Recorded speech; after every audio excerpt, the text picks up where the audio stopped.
नमस्कार दोस्तों, अवध इंटरटेनमेंट पर सबसे पहले नए वीडियो देखने के लिए चैनल को सब्सक्राइब करें, घंटी के बटन को दबाएं। धन्यवाद।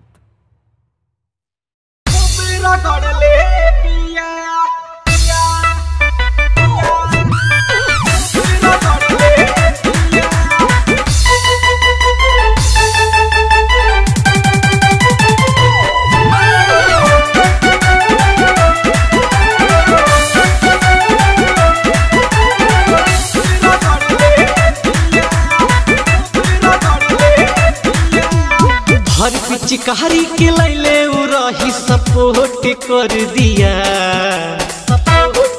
अरे कौन किया? हर पिचकारी के लैले रही सपोर्ट कर दिया।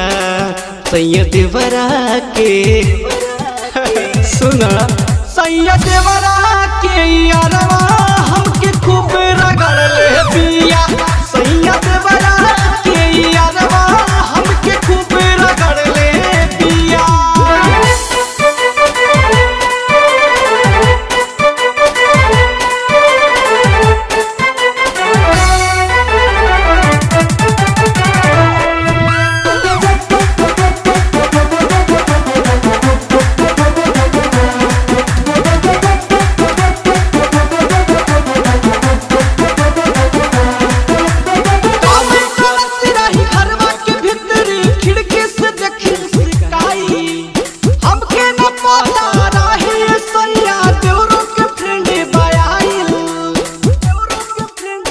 अरे का भाई काबे करत नहीं घरवा के भीतर खिड़की से देखी मुस्काई।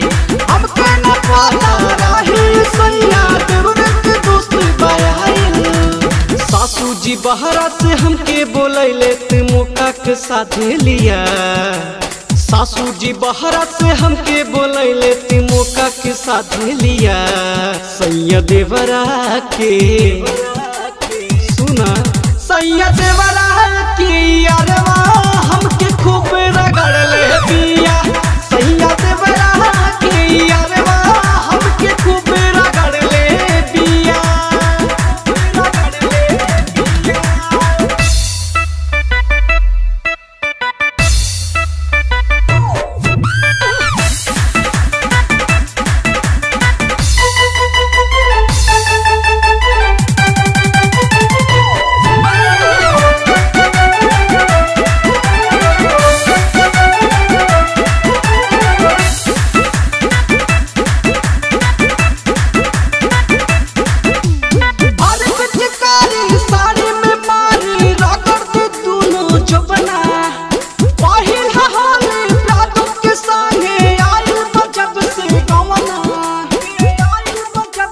होली खेला दबा के अरे पिचकारी साड़ी में मारी रागड़ के दूनो जबना।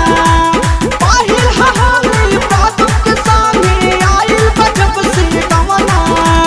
डीजे से प्रदीप चंदन बाबा के संग मजा ले लिया। डीजे से प्रदीप चंदन बाबा के संग मजा ले लिया। सैयद देवरा के सुना, सैयद देवरा के यारवा हमके खूब रगड़ ले पिया। सैयद देवरा के यारवा हमके खूब रगड़ ले पिया। हर पिचकारी के लैले रही सपोर्ट कर दिया। हर पिचकारी के लैले रही सपोर्ट कर दिया। सैयद देवरा के